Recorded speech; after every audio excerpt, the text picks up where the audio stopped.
안녕하세요. 저는 다른 사연자들 연령보단 조금 어린 편일지 모를 22살 여성입니다.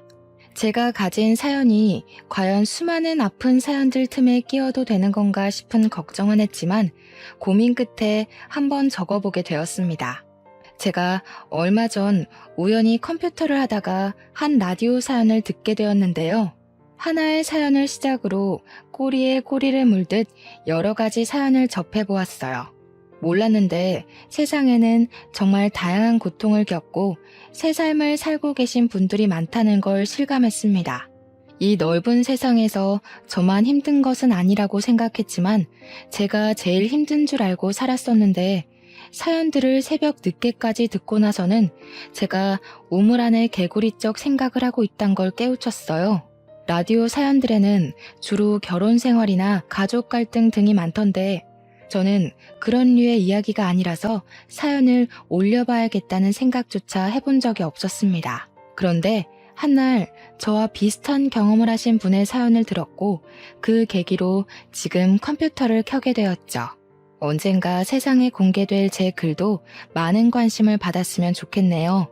지금부터 아직 세상은 아름답고 살만하다는 걸 느꼈던 그날의 기적을 이야기해 보도록 하겠습니다. 저는 태어났을 때부터 단 한 번도 금전적으로 여유롭게 살아본 적이 없었습니다.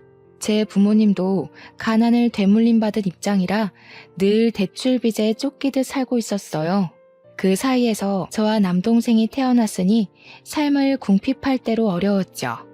고작 2명이 쓸 수 있는 침대에서 4사람이 잤다고 말을 한다면 제 사정이 조금 실감나실지 모르겠어요.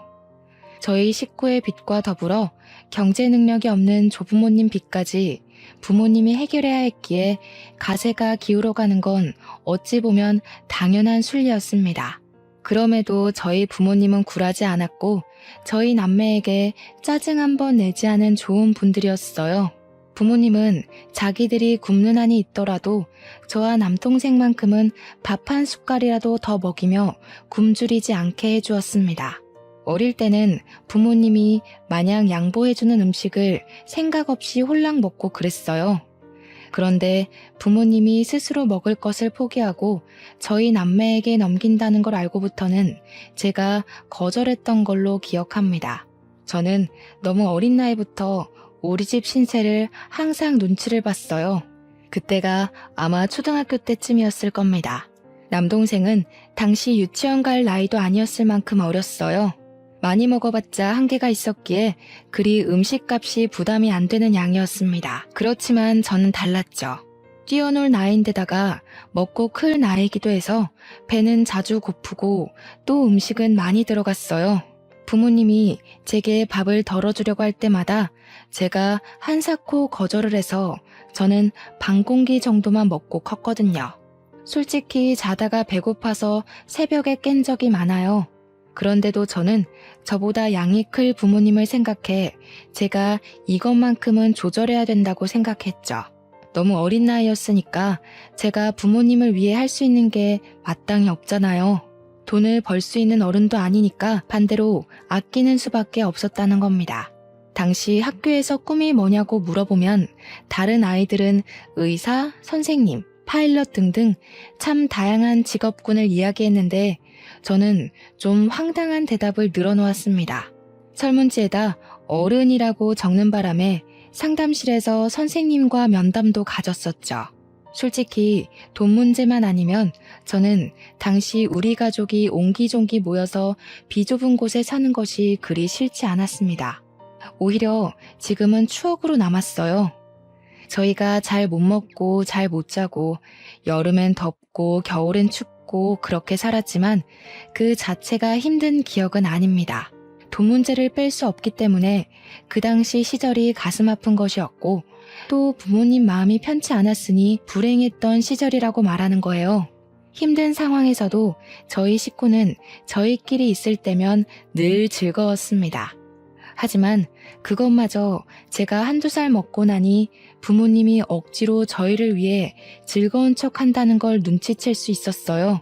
특히 부모님이 저희 앞에서는 웃으려고 많이 노력하셨거든요. 남동생은 부모님의 웃는 얼굴 뒤에 감춰진 슬픔을 봤는지 모르겠지만 저는 한 번씩 보일 때가 있었습니다. 그럴 때면 제가 더 일부러 분위기 띄우려고 노력도 많이 했었네요.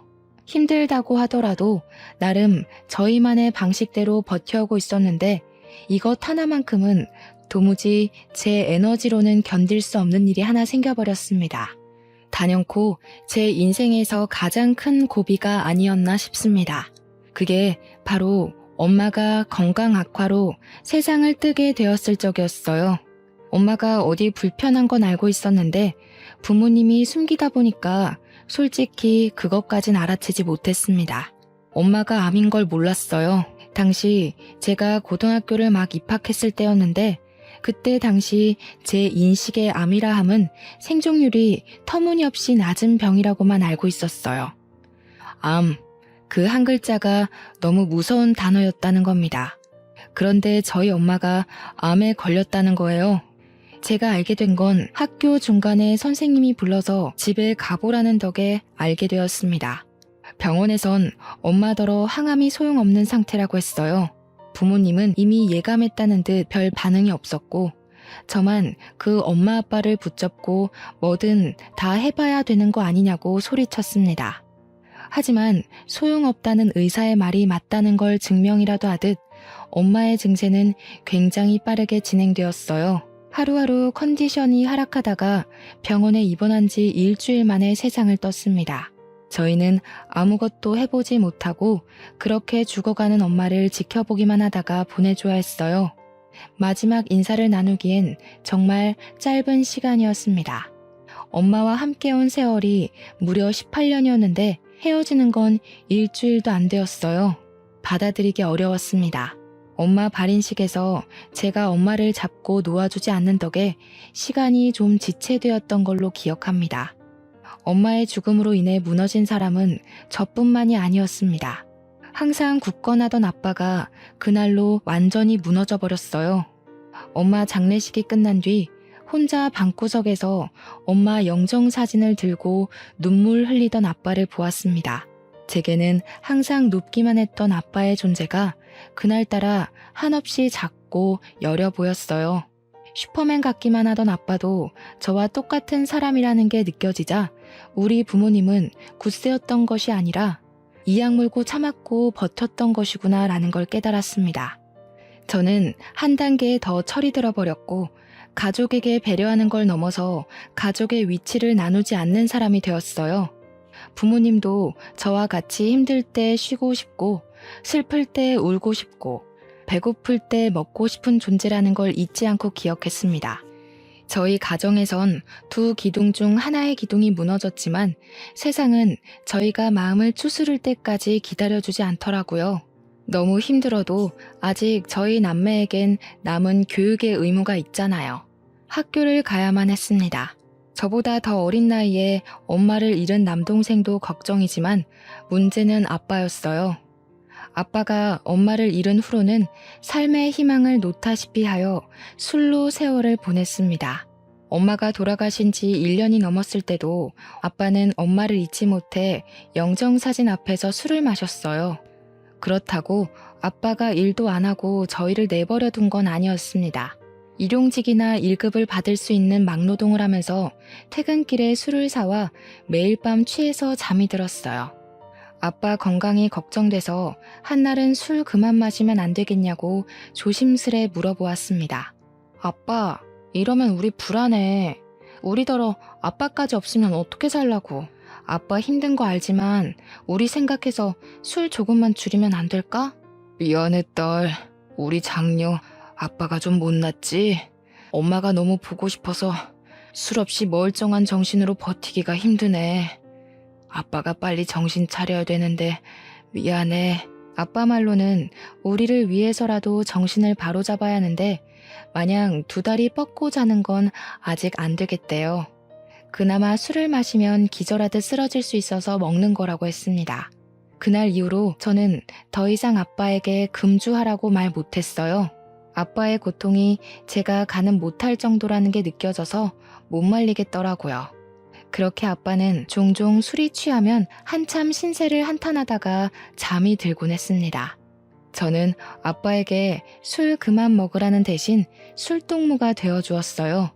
같이 마셨다는 게 아니라 사이다를 가져와 아빠랑 이런저런 얘기를 하면서 회포 풀듯 놀았습니다. 아빠를 위로해주고 싶었어요.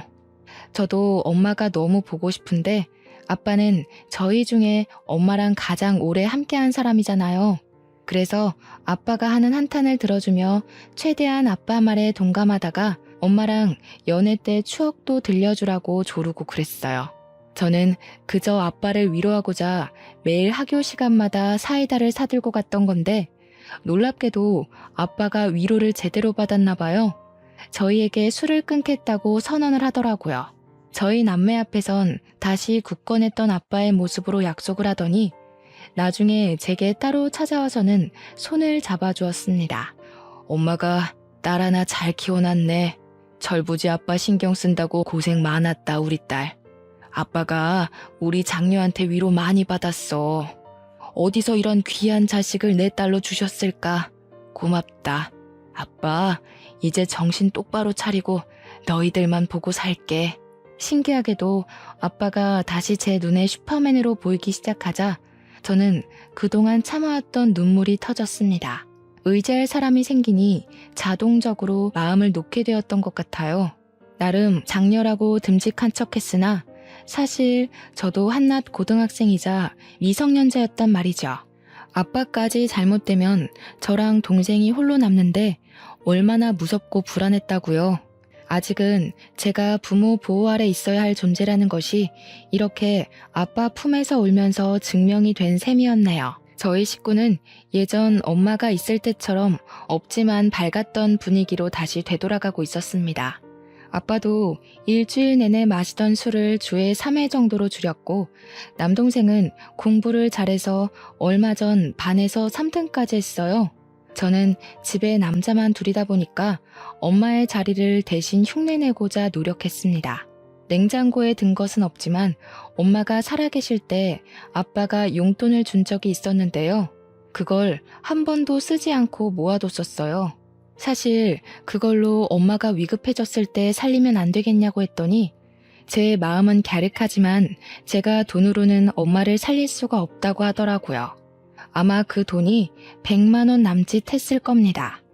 저는 엄마에게 보탬이 되지 못했던 그 돈으로 정말 소량의 재료만 사서 반찬과 밥을 만들어냈습니다. 계란이 좀 비싼 재료에 속했지만 그것만큼은 매번 꼭 샀어요.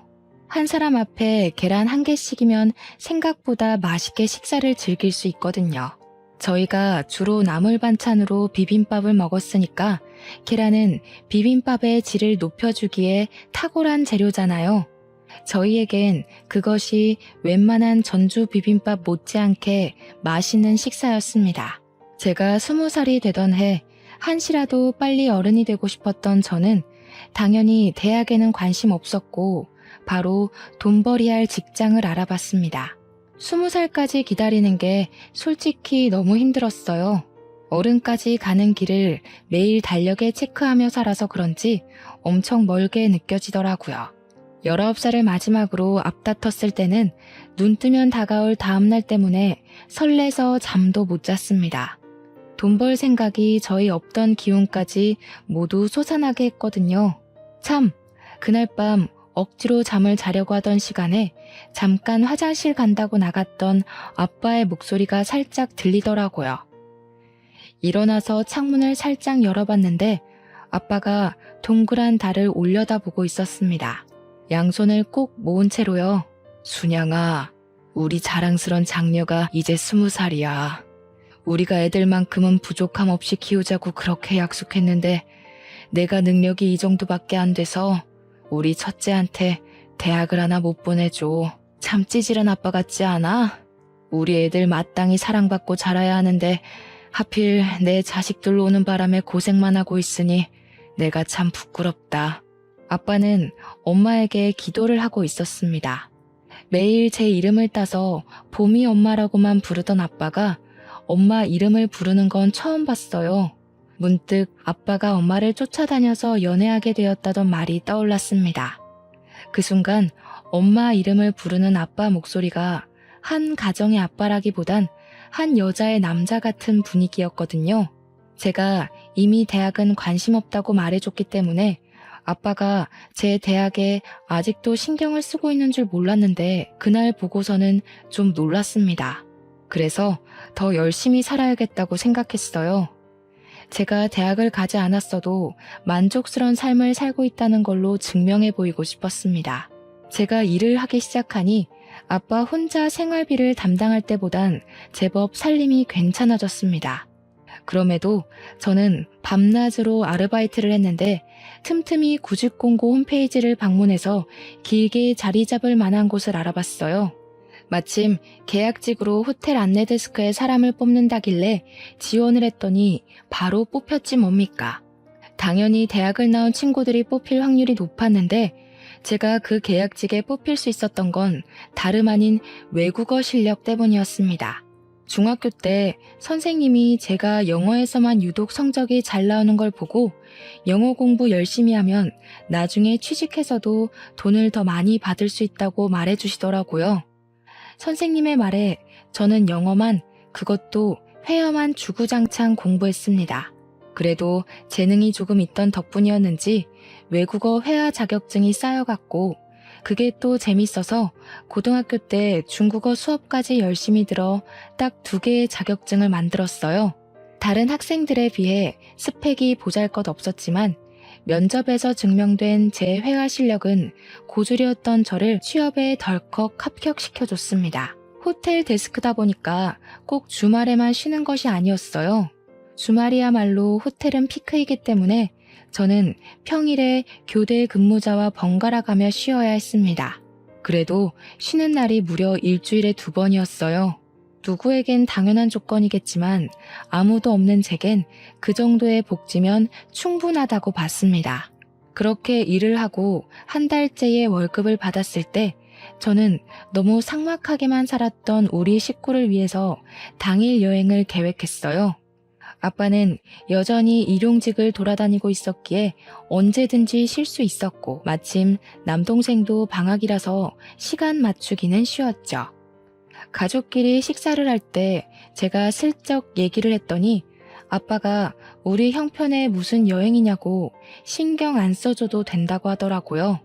계속 힘내서 일하려면 나도 동기가 필요해. 나한텐 그 동기가 우리 가족이야. 가족이 즐거운 걸 보면 일할 힘이 난단 말이야. 한 번도 놀러 가본 적 없잖아. 엄마 있을 때 못 가본 게 좀 아쉽지만 더 후회하기 싫어서 그래. 네가 무슨 돈이 있다고. 이제 20살 됐으면 사고 싶은 것도 많고 친구들이랑 놀고 싶기도 할 텐데 그걸 왜 우리한테 쓰려고 그래. 너 지금까지만 해도 충분히 우리 가족 위해서 마음 썼어. 그러니까 괜찮아. 내 돈이니까 내가 쓰고 싶은데 쓸래. 나는 가족여행 가고 싶어. 아빠 말대로 내 돈 내가 알아서 하려는 거니까 협조해 줄 거지? 영 마음 쓰이면 이렇게 생각해. 내가 즐겁자고 가는 여행이라는 거. 제 고집을 결국 이기지 못한 아빠는 곧 자기가 아빠로서 먼저 우리들을 돌봤어야 하는데 항상 미안하다고 고개를 숙였습니다. 미안하면 여행 가는 거라고 했더니 아빠가 피식 웃더라고요. 그렇게 고집을 부려 가기로 한 여행 당일, 저와 남동생은 난생 처음으로 들뜨는 기분을 느꼈습니다. 특히 남동생이 가장 많이 신이 났는데요. 제가 자전거 호수공원을 목적지로 정해서 그런 거일 겁니다. 누나, 가면 자전거도 탈 수 있는 거 맞지? 혹시 보호대도 같이 빌려주려나? 없으면 나 친구 집에 자전거 있는데 친구가 보호대 안 쓴대. 그거 가져올까? 보호대도 안전모도 다 있대. 자전거 공원이라서 입장권만 내면 자전거 종류별로 원 없이 탈 수 있어. 거기 호수 끼고 한 바퀴 돌면 공룡 솜사탕도 판대. 남동생은 제 말에 신이 나서 빨리 가자고 새벽 대바람부터 재촉을 했습니다. 평소에는 가장 늦게 일어나는 녀석이 그날따라 제일 먼저 일어나서 저와 아빠를 깨웠어요. 원래는 저희 집에 자전거가 없어서 남동생이 자전거를 볼 일이 없었거든요. 그런데 친구들 자전거로 연습을 했는지 어느 순간부터 자전거 타령을 하더라고요. 그걸 기억하고 있어서 저는 놀러갈 장소로 자전거 공원을 찾았던 겁니다. 저희는 그렇게 택시를 타고서 호수 입구까지 갔어요. 그곳에서 1.6km 정도는 더 가야 호수가 있는데 여기서부턴 도로가 없고 자전거를 타고 가야 된다고 해서 내렸습니다. 남동생은 여전히 들떠서 가장 빠릿빠릿 움직였어요. 저 빼고 아빠랑 남동생은 자전거를 탈 수 있었기 때문에 저는 아빠 뒤에 올라탔습니다. 그리고 저희 셋은 그대로 호수가 있다는 곳으로 달렸죠. 평일이라서 사람이 그렇게 많지 않아 더 좋았습니다. 그렇게 도착한 호수공원. 그곳에서 저는 평생 잊지 못할 경험을 하게 되었어요. 지금 생각해도 간 떨어지는 일이었네요. 만약 그날 제가 그곳 가지 않았다면 누군가는 가족을 잃은 아픔 때문에 무너지고 말았겠죠. 저희가 엄마를 잃고 한동안 정신을 차리지 못했던 것처럼요. 저는 호수 구경을 위해서 사진 찍고 놀았고 아빠랑 남동생은 자전거로 달리기 시합을 하면서 놀고 있던 때였습니다. 호수를 보고 있는 관광객 중엔 저랑 어떤 노란색 외투를 걸치고 있는 할머니밖에 없었어요. 좀 전까지도 몇몇 사람들이 있었는데 그새 다른 곳으로 가버렸나 보더라고요. 그때까지만 해도 호수공원은 산새 지저귀는 소리가 울리며 평화로운 분위기를 내었습니다. 그러다 제가 찍었던 사진을 확인한다고 잠깐 몸을 돌린 사이 뒤에서 풍덩 하는 소리가 들린 겁니다. 누가 들어도 물에 빠지는 소리여서 다시 뒤를 돌아봤는데 좀 전까지만 해도 분명 있었던 할머니가 사라져버린 게 아니겠습니까? 그리고 할머니가 있던 곳엔 호숫물이 일렁이고 있었습니다. 놀란 저는 들고 있던 휴대폰을 내팽겨치고 그쪽으로 달려갔어요. 허우적거리고 있는 할머니에게 손을 뻗어 잡아당겼습니다. 제가 가까이 있었고 빨리 발견했기 때문에 할머니를 붙잡을 수 있었어요. 조금만 늦었다면 할머니가 손에서 멀어졌거나 가라앉고 말았을 겁니다. 그 몇 초의 간격 때문에 생사가 오갈 뻔했다는 사실은 여전히 제 심장을 빨리 뛰게 합니다. 할머니는 제가 건져 올리느라 씨름하는 사이 정신을 잃으셨어요. 사람이 물에 젖으면 그렇게나 무거워지는지 몰랐습니다. 상상 외로 무게가 엄청나더라고요. 아마 젖은 데다가 기절까지 했기 때문에 그 하중이 말도 못하게 강했습니다. 그래서 저 혼자 할머니를 건진다는 건 정말 힘든 일이었다는 거죠. 아빠랑 남동생은 그새 멀리 갔는지 보이지도 않았습니다. 저는 정말 이악 물고 할머니를 끌어올렸어요. 노력했지만 좀 오래 걸렸습니다. 할머니, 정신 차려보세요. 어떡해. 저기요, 여기 사람이 다쳤어요. 할머니, 일어나 보세요. 제발 정신 차리세요. 할머니는 그새 물을 많이 먹었는지 깨어날 기미가 안 보였습니다. 제가 너무 오래 시간을 끄는 바람에 저 때문에 잘못된 것 같아 무섭기까지 했어요. 그렇다고 가만히 있지 않았습니다. 학교 보건 시간에 배웠던 CPR을 실시하면서 인공호흡으로 할머니가 깰 때까지 반복했어요. 끝내 눈을 뜬 할머니는 물을 토하면서 금세 바들바들 떨기 시작했습니다. 저는 안심하기도 잠시 제가 입고 있던 가디건을 허겁지겁 벗어 할머니를 덮어드렸습니다. 그리고 주머니에 없던 휴대폰을 찾아봤어요. 바닥에 떨어져 있는 휴대폰을 주워와서 빨리 할머니 곁으로 돌아왔죠. 119에 전화를 했고 얼마 뒤 구급차가 왔는데 그 사이 아빠랑 남동생도 돌아오는 덕에 우리 셋은 할머니와 함께 119를 타고 병원으로 갔습니다. 그날 여행 솔직히 한 2시간 정도밖에 못 놀았을 거예요. 원래는 호수공원 안으로 더 들어가면 있는 식당에서 근사한 식사까지 하려던 게 계획이었는데 깔끔히 포기하고 병원행을 선택한 겁니다. 가족이 같이 있던 것도 아닌 것 같았는데 할머니만 혼자 보낼 수 없겠더라고요. 아빠도 남동생도 흔쾌히 제 의사를 따라주었습니다. 병원에 도착해서 알았는데 할머니는 알츠하이머 병을 앓고 계셨다고 합니다. 실종 신고가 들어와 있던 할머니라고 했고 병원에서 가족들을 불렀으니 걱정 말라고 고생하셨다고 하면서 그만 우리더러 집에 가도 좋다고 했습니다. 할머니는 이제 무사하다고 했어요. 저는 옷을 갈아입고 병원 침대에 누워있는 할머니에게 가서 마지막 인사를 나눴습니다. 생전 처음 사람을 구해봤다 보니까 그래도 인사는 하고 떠나고 싶더라고요. 할머니, 어디 가시면 안 되고 여기 선생님들 말씀 잘 듣고 있다가 꼭 가족 만나셔야 돼요. 알겠죠? 가족 옆에 붙어 있어야지 안전한 거예요. 가족들 지금 많이 걱정하시겠다. 좀 있으면 가족들 온대요. 저는 이만 갈게요. 알츠하이머 때문에 사람 말을 잘 인지를 못하는 건지 할머니는 제 말을 듣는 둥 마는 둥 반응했습니다. 시간을 오래 지체할 여유가 없기 때문에 저는 손 한 번 잡아주고 그만 돌아가려고 했어요. 그러나 그때 할머니가 잡은 손을 놓아주지 않더라고요. 그러면서 가지 말라고 딱 한마디를 하셨습니다. 아직 가족이 온 게 아니니까 할머니 식구들 올 때까지만 옆에 있어드리자. 할머니께서 너한테 많이 고마우신가 보다. 식구들한테 인사시켜주고 싶나 봐. 그렇잖아도 할머니가 또 사라질까봐 걱정되었던 저는 시원하게 제시해준 아빠의 제안에 마음 놓고 응했습니다. 이건 좀 뒤늦게 알게 된 사실인데 제가 할머니를 건지는 사이 저도 꽤 젖었더라고요.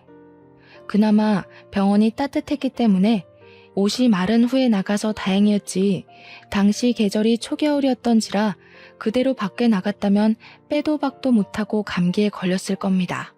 뒤늦게 생각난 가디건은 이미 못 쓸 정도로 망가져 있었어요.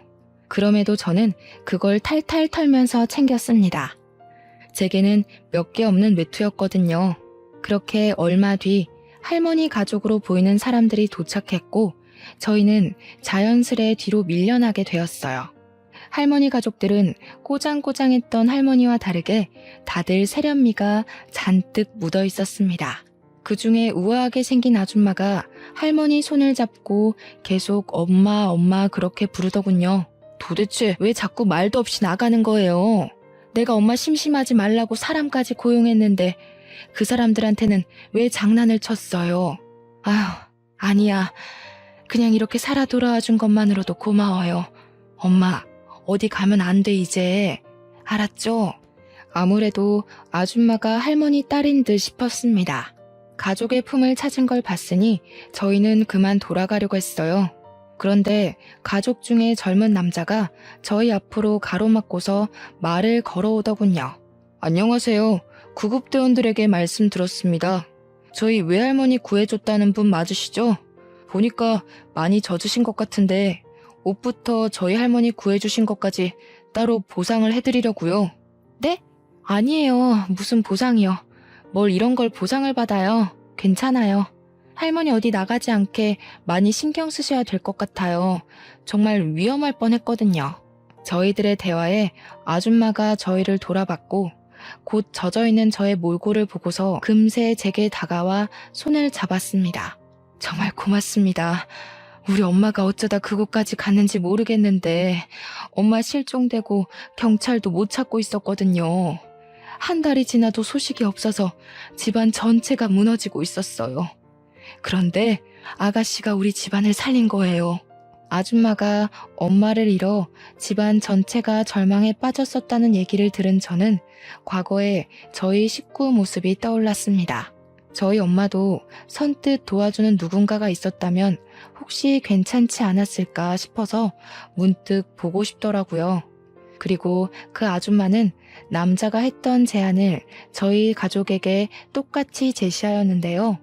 어떤 보상이라도 해주고 싶다고 제발 거절하지 말아달라고 하는 거 아니겠습니까? 이러지 마세요. 저 돈 받으려고 할머니를 구한 게 아니에요. 이러면 제가 다른 뜻 가지고 접근한 사람 같잖아요. 그런 의도 아니었다는 거 아니까 저희가 보상하겠다는 겁니다. 우리 엄마 목숨에 저희 식구뿐만 아니라 저희가 운영하는 사업장 식구들의 목숨도 달려 있었어요. 저 이렇게 아가씨 못 보냅니다. 그 집 식구 전체가 저희 가족을 붙잡고 놔주질 않아서 얼마나 난감했는지 모릅니다.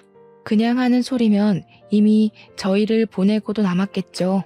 이 사람들은 저희에게 꼭 연락을 달라고 안 하면 찾아가겠다고 하면서까지 진심을 보였어요. 그러면서 귀가하는 것도 친히 데려다 주는 거 있죠? 차에서 내려서 감사 인사를 했더니 보조석에 앉아있던 아줌마가 따라 내려서는 한 번 더 제 손을 꼭 잡더라고요. 꼭 연락해요. 이거 그냥 하는 소리 아니에요. 알겠죠? 내가 부담스러운 거면 아가씨가 구한 할머니가 주는 거라고 생각해요. 부탁할게요. 할 수 없이 저는 아줌마의 제안에 수긍을 했습니다. 안 그러면 안 보내줄 것 같았거든요.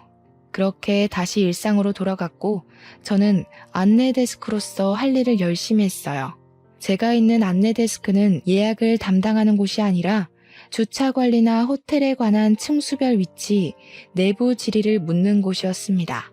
바쁘진 않았고 어떻게 보면 인사하는 로봇 정도의 느낌이었네요. 여느 때와 같이 그날도 각도 신경 쓰며 고객들께 인사를 하고 있었습니다. 그런데 그곳에서 지난날 제가 구해줬던 할머니 딸인 아줌마를 보았어요. 예기치 못한 만남이라 놀라서 쳐다만 보고 있었는데 그 바람에 아줌마가 저한테 오는 것도 있고 인사를 깜빡했지 뭡니까. 뒤늦게 급히 고개 숙여 인사를 했더니 아줌마가 제법 서운한 표정으로 제게 말했습니다. 왜 연락 안 했어요? 제가 아가씨 연락만 하루 종일 기다렸는데. 뒷조사한 건 미안하지만 저한텐 아가씨가 그만큼 중요한 사람이라고요. 부담스럽다는 거 알아요. 하지만 지금은 저희 엄마가 아가씨를 찾아서 이렇게 결례를 무릅쓰고 뒷조사를 해버렸어요. 웬 중년 남자를 달고 찾아온 아줌마는 제게 장황한 설명을 늘어놓으면서 서운함을 비췄습니다. 할머니가 저를 찾는다는 건 솔직히 좀 놀라운 소식이었어요. 저를 잠깐 봤을 텐데 알츠하이머임에도 당시의 일이 충격이었던지라 저를 기억하고 계신가 봐요. 할머니를 만나고 싶은 건 솔깃한 말씀이었지만 여전히 다른 건 부담스러워서 저는 또다시 거절 의사를 내비쳤습니다. 죄송해요. 저희 정말 괜찮아요. 할머니께서 몸 건강히 잘 계신다니 다행이에요. 직접 찾아뵙는 건 조금 어려울 것 같아요. 할머니께도 죄송하다고 전해주세요. 참 야무지고 욕심 없는 선량함이네요. 제 주위에는 욕망이 드글거리는 사람들밖에 없는데 드라마에서나 나올 법한 사람이 실제로도 있다는 게 놀라워요. 그래서 아가씨를 더 알아가고 싶어요. 아줌마한테 제가 굉장히 좋은 이미지인가 봅니다. 저희가 당시만 해도 얼굴 본 지 겨우 2번밖에 안 되는 사이였거든요. 그런데 저에 대해 얼마나 알고 계신다고 좋은 사람이라 보는지 모르겠더군요. 반감이 들었다기보다는 뭐든지 그냥 제가 보상받도록 설득하기 위한 게임 같았어요. 근무 시간이라 제 시간을 오래 뺏을 수 없던 아줌마는 퇴근 시간까지 저를 기다린다고 했습니다. 저와 같이 갈 데가 있다고 하더라고요. 어쩔 수 없이 퇴근하고 아줌마를 따르게 된 저는 아줌마 자차를 타고 목적지 모르는 곳으로 이동을 했습니다. 처음 보는 곳으로 도착하더니 내리라고 하길래 머릿속은 의문투성이었지만 일단은 내렸어요. 웬 아파트로 들어가는 아줌마에게 어디 가는 거냐고 슬쩍 물어봤으나 그저 우리 가족이 있는 곳에 가는 거라고 두루뭉술하게만 대답해 주시더군요. 그렇게 아줌마의 안내로 들어가게 된 호실 안에서 저는 아빠와 남동생을 발견했습니다. 집 내부는 셋이서 방을 나눠 쓰기에 적당했고 이전 우리 집과 비교도 안 될 만큼 크고 좋은 집이었어요. 거실에 풀어져 있는 짐과 가족들을 보니 순간 아줌마가 데려온 이곳이 뭔지 예상이 되더라고요. 내 보답이에요. 우리 엄마 목숨에 비하면 정말 보잘것없는 보상이지만 그 외에 내 도움이 필요하면 언제든지 연락해요. 무슨 일이 있어도 아가씨 일이라면 내가 도울 거예요. 역시나 이 집을 저희한테 준다는 거 아니겠습니까? 남동생은 이미 신이 나 있었고 아빠도 겸연쩍어 했으나 좋아하는 티가 상당히 났습니다. 아줌마가 이렇게까지 하는 이유는 그저 제가 자신 엄마를 구해준 것만이 아니었어요. 자기가 이혼 소송 중에 있는데 호텔 오너였던 할머니가 사라지는 바람에 남편 쪽에서 자꾸 호텔 지분에 장난질을 하려 했다는 겁니다. 할머니가 살아있는 걸 밝혀야만 해결되는 문제였다고 했어요. 저 아니었다면 집안 망했을 거라고 하던 게 다 그 이유였던 겁니다. 이 집은 팔든 말든 아가씨 거예요. 우리 엄마 목숨 살리고 집안의 목숨까지 살렸으니 이렇게 답례를 하는 건 사회생활에서 당연하다고 생각해요. 아가씨 딱 보니까 주기만 하지 받는 건 잘 못하는 사람인 것 같은데 인생 잘 살아가려면 받는 법 좀 연습해야겠어요. 아줌마는 혹시라도 제가 또 거절을 할까봐 옆에서 계속 설득을 했습니다. 물론 집을 받는다는 게 부담스럽긴 했지만 거절할 생각은 없었어요. 저 혼자였다면 몰라 남동생이랑 아빠가 고생해온 걸 생각하면 이걸 거절할 수가 없겠더라고요. 또다시 그 가난의 구렁텅이에 식구들을 데려다 놓는 건 안 될 일이잖아요. 무엇이 가족을 위하는 길인지 저는 똑똑하게 미래를 바라보기로 했습니다. 고맙습니다. 뭐라고 감사의 말씀을 드려야 할지 모르겠네요. 제가 좋은 일에서 받는 선물이라고 생각할게요. 말씀하신 것처럼 할머니가 주는 선물이요. 드디어 고집을 꺾었네요. 나야말로 받아줘서 고마워요. 참, 안내원 계약직으로 있는 것 같던데. 아가씨 이력서 보니까 외국어 실력이 좋더라고요. 내일부터 인포에 들어가 볼래요? 네? 거기는 정직원만 갈 수 있는 걸로 아는데요. 저는 아직 계약직 일한 지 1년도 안 됐어요. 배울 것도 많고 지금도 충분히 만족하고 있어요. 그런데 왜 그런 걸 아줌마가 물어보세요? 내가 거기 주인이니까요. 주인으로서 비전 있는 직원한테 정직원 달아주겠다는 거예요. 오너 눈으로 보기엔 아가씨 나이에 그 실력이면 깡패나 다름없어요. 깡패? 제가 놀라서 저도 모르게 읊조렸더니 아줌마가 남자처럼 호탕하게 웃는 게 아니겠습니까? 당최 이게 무슨 일인 건지. 아줌마가 돌아가고 나서 저는 아빠한테 좀 더 자세히 얘기를 들을 수 있었어요. 네가 어떻게 생각할지 모르겠는데 거기서 대출을 절반이나 갚아주더구나. 내가 됐다고 했는데도 그 사람들 고집 알잖니? 겨우 합의 본 게 절반이야. 아줌마가 끝까지 고집해서 저의 여건을 조금이라도 편하게 만들어주고 싶다고 했다는군요. 게다가 죄송해하는 아빠한테 엄마가 정말 냉철하게 조언까지 했다고 했는데요. 자녀들이 얼마든지 새 출발할 수 있는 나이인데 가난에 가로막혀 아무것도 펼쳐보지 못하는 삶이야말로 아빠 된 입장에서 속상하지 않겠냐고 그랬다는 거 아니겠어요. 지금 생각해도 당시 아줌마 언변은 정말 청산유수였습니다. 괜히 사업장 오너가 아니었어요. 그래서 아빠는 결국 절반으로 합의를 봤다고 합니다. 빚이 절반만 날아가도 저희 입장에선 엄청 숨통이 트이는 거였어요. 게다가 제가 정직원이 되었으니 보너스며 복지 혜택이며 월급 인상까지 모조리 받을 수 있게 된 겁니다. 속물처럼 얘기해보자면 완전 돈벼락 맞은 게 아닙니까? 물에 빠진 할머니를 구조했을 뿐인데 이렇게 어마어마한 선물을 받게 될 줄은 꿈에도 몰랐어요.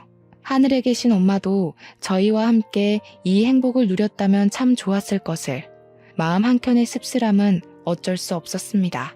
엄마를 생각해서라도 지금 얻은 것을 절대 자만하지 말고 늘 하던 것처럼 최선을 다해 살아야겠다고 생각해요. 청취자분들이 보기엔 어떠신가요? 이거 복권 1등 당첨보다 훨씬 좋은 기쁨 아닌가요? 아, 그리고 이건 근래에 있었던 일인데요. 아줌마 아들이 한번 저를 찾아왔었습니다. 할머니 얘기를 하면서 저더러 밥 한 끼 할 수 있냐고 묻더라고요. 그 기적 같은 일이 있었던 게 무려 3년 전인데 아직까지 제게 보상 얘기를 꺼내려는 건가 싶어 그러지 말라고 했거든요. 그런데 그게 아니라 그분이 저한테 관심을 표출하는 거였습니다. 자기 배경 때문에 주위에는 돈 보고 접근하는 여자들밖에 없어서 한동안 연애에 실증이 났다고 하소연을 했어요. 그러면서 3년 전 저를 만나고 제가 어떤 사람인지 알고 나서는 자기에게 접근하는 여자들이 더더욱 속물처럼 보였다고 하네요. 더 빨리 얘기하지 못하고 3년이나 시간을 끌었던 이유는 자기 나이가 33살이기 때문이었다고 합니다. 저와 무려 10살 차이가 났기 때문에 저한테 미안해서 감히 말할 엄두를 못 내고 있었대요. 하지만 이러다 제가 다른 남자에게 가버리면 너무 후회가 될 것 같아서 마음만 얘기하는 거라고 하더군요. 부담 갖지 말라고 하는데 저는 이미 부담이었습니다. 남자가 싫어서가 아니라 제 수준에 너무 과분한 사람이잖아요. 그래서 저도 생각할 시간이 필요하다고 당장의 대답은 피했었는데 어쩌다 보니 지금은 남자친구가 되어버렸지 뭡니까. 만남을 이어온 지는 5개월 정도 되었는데 제가 연애를 한 번도 안 해봤다고 하니까 남자친구가 당황하면서 더 죄인처럼 제게 헌신하고 있어요. 절대 괜한 선택이 아니라는 걸 꼭 보여주겠대요. 그리고 결혼을 한 것도 아닌데 남자친구와 가끔씩 할머니도 만나러 가고 있습니다. 아빠가 인사시켜달라고 해서 집에서 같이 저녁도 먹었고요. 아줌마가 쿨한 성격이긴 해도 자기 자식 연애에는 잣대가 높을까봐 살짝 걱정되었는데 다행히도 아줌마가 제일 축하해줬습니다. 아줌마도 나이 차이 때문에 감히 제게 자기 아들 만나보라고 얘기를 못했었대요. 이건 또 무슨 운명이란 말입니까? 이런 것 보면 정말 사람 이름 모른다는 말이 맞나 봐요. 앞으로 살아갈 날이 살아온 날보다 훨씬 많이 남았기에 인생이 또 언제 하락세를 보일지 모르잖아요. 그래서 더 주어진 것에 허세를 갖지 않고 감사하며 살도록 주의할 겁니다. 지금 저는 무척 행복합니다. 대출 빚도 무난하게 갚아가는 중이고 넉넉해진 살림에 생각지도 못한 남자친구까지 생겼으니까요. 이 모든 것이 다 제게 과분한 복인 걸 알지만 뭐든 그냥 이루어지진 않았다고 생각해요.